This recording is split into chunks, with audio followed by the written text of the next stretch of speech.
used to misunderstand him. You know, after 94, you are paranoid, especially as a black man. You think every other white man is racist. That's what you think. So he used to have a very deep voice, and he spoke very rough. So every day I used to plan for him. And he says, when he says this, I'm going to say this. And I'm ready for him. I always wore my political cap every time I went to work. And one day, it so happened that I met him at the supermarket with his wife. And I thought to myself, he has a chance. I want to see this man.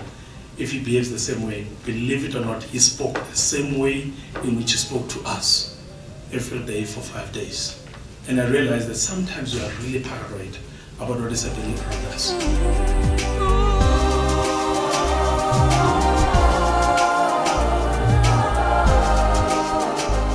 And because this lens for me was continuously cleaned, one day I said to myself, you know what, away with this previous lens, now I'm going to learn as much as possible from everybody. So I never saw race, I never saw gender, I never saw age. I said to myself, I am going to learn as much as possible from people.